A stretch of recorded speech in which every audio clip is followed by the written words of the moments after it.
Okay, so I'm going to show you how to create the waves in your shawl.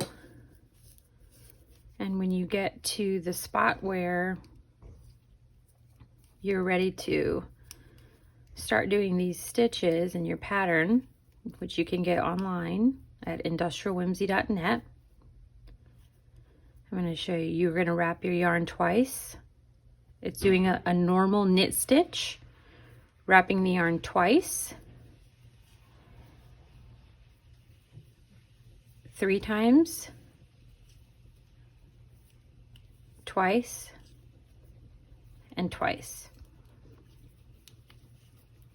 We do the next few stitches just plain knitting.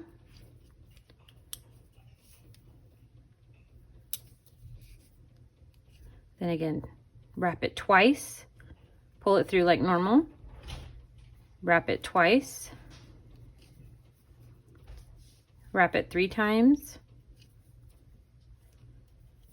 twice, and twice.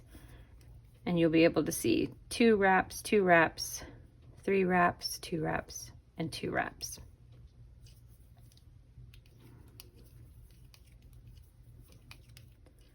So I'm going to show you when you're coming back after you've done all those extra wraps and you're on your way back.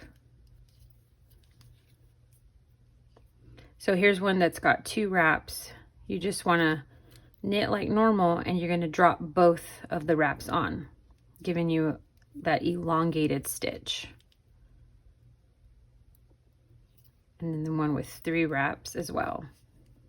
And you can either pull it, you know, slide it off, or you could just, you know, get them both off with your finger. And if they're all kind of jumbled together, it's kind of, sometimes it's easier to just flick them off and pull them off with your finger than trying to stretch this needle out and just get them both off. And that way you know you're getting the right amount off. Instead of trying to, like, you know, oh, stretch, and have you gotten them all off? You know, just kind of flicking them off the end there is just a little bit easier, helps to keep your stitches together. And you'll see that you've got your elongated center, and then it kind of makes that wave for you.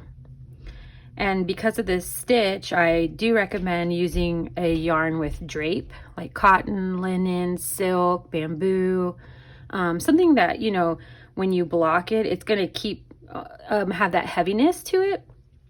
Wool is pretty bouncy, and so it'll kind of floats around. So it may not pull open as much.